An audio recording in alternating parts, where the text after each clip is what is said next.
I don't know how to code, but I made my mobile app with Work AI, vibe coded it in under 4 days. Now, the question is, are developers still relevant in 2026, or is it all going to be replaced by AI? In this video, the answers. Now, I have owned a SaaS company in the past with 12 developers on it. I've owned a development agency, and now I'm basically vibe coding as a solopreneur. The honest truth in this video. Now, what we have to take into consideration, of course, like a tool like Roark or Lovable. So I made my first mobile app for only 500 credits, which is about $100. Absolutely mind-blowing, where a normal application from an agency, what would I charge? Maybe $10,000, $15,000, depending on the scope.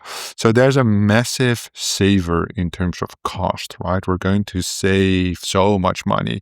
However, the speed is so much faster. The quality, this is something that is obviously a question mark. Now, I can be honest. Whatever I make with Roark or with Lovable or with Replit is not going to be the same quality as a full stack developer that has experience worth decades designing mobile apps. I'm not going to disrespect them like that. I understand that. However, the question is more in the limits, right? What is important for me? Get to an MVP as fast as possible? Spend the most money? Probably not, right? So how much would it actually cost to develop an application, right? If you would go with a freelancer these days, they can do the whole mock-up, design, basic MVP for maybe anywhere from like $2,000 to $3,000, depending on the application. Now, an agency, you're going to go into the 10, 15,000 for like a pre-MVP, right? Now, you have to think about ongoing maintenance as well for the infrastructure if you're not hosting it yourself. And me as a vibe coder right now, I am hosting everything myself, and it's close to free, right?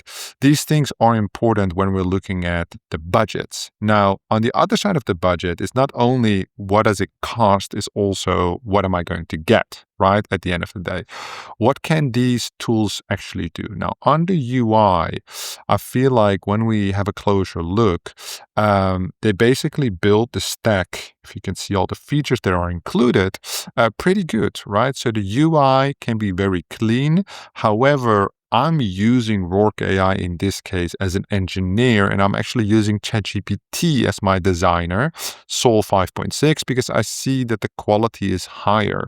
So in that case, would I say the UI or the backend is better?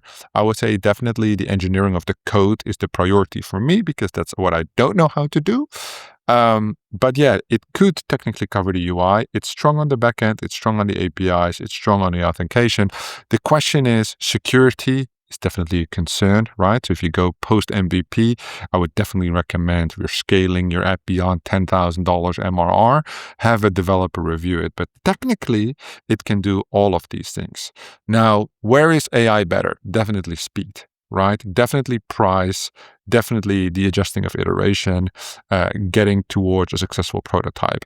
Speed, I can prompt it now and it has an answer back in 2 minutes. For a full MVP, less than a week. Even if you have never built an app, you've never started a business, you don't know anything about it, right? You need basically a prompter, Claude AI, ChatGPT, and a mobile app, and just talk with your own ideas, and these tools will translate it to make it understandable for an AI vibe code builder like Roark AI or Lovable. Now, on a price spectrum, it's not comparable, right? On the one side, we have people, time, labor, offices. So you're looking at anywhere from $1,000 to $10,000 for an MVP. And here, like I said, the actual proof, $100. So speed, the AI is better. Price, the AI is better. Iterations, quick prompts, back and forth, quick prompts. So definitely better prototyping. For an agency, maybe, a couple of weeks. For a freelancer, maybe 1 or 2 weeks. With the AI, a day, right? So the question is, where do developers still win? And this is very important to admit as well, because they have a very big role to play, especially now and moving forward. When the AI gets better, the developers also get stronger, but in a different way. Architecture design, complexities, layering, right? The AIs are pretty structured. If you make them structured, they're very messy if you do not give them the right instructions. Now, the AI's self-learning loop is not as strong. So that's why I have, for example, Lovable. and I stack it with ChatGPT. ChatGPT will try and debug the errors, but what if they get stuck? Then we need a seasoned developer to fix that. It has to do with complexities. Now, we're talking one application. What if you're running 5 applications at the same time? As a founder, as a solopreneur, as the vibe code king, you want to be able to have a developer on call or an agency on call to even look at it. So I would say for myself, if I'm running anywhere from 1 to 3 applications, I can probably manage it myself. Anywhere from 3 to 10, I probably need like a freelancer to support me full time. And then more than 10, I would need the support of an agency, most likely in some kind of form.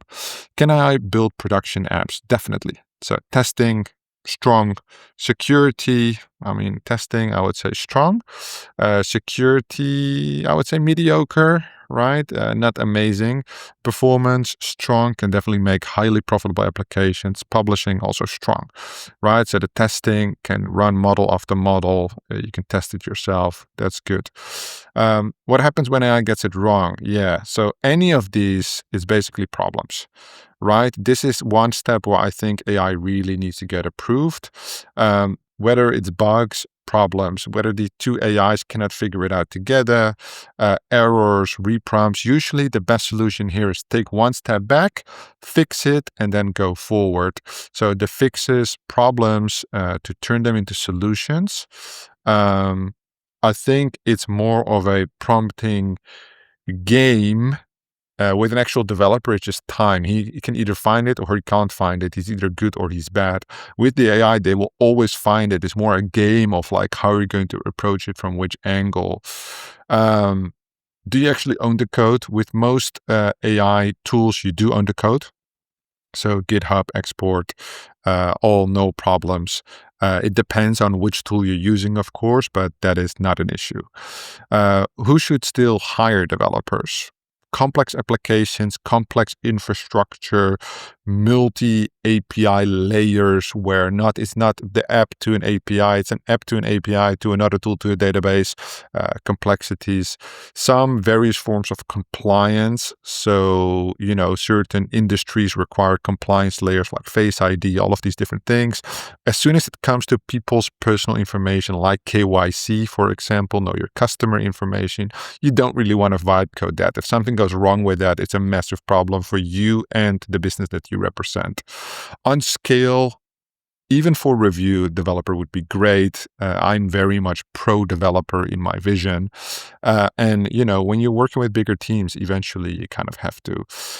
AI or developer, I would say, as I'm doing, start with AI, validate everything, upgrade your systems with the AI, and then there will be a point where hopefully you're extremely successful, you have multiple apps, very profitable, and at that point you kind of have like questions about infrastructure scaling, latency problems, all the details, and hopefully you can hire a lot of developers because you're making so much money.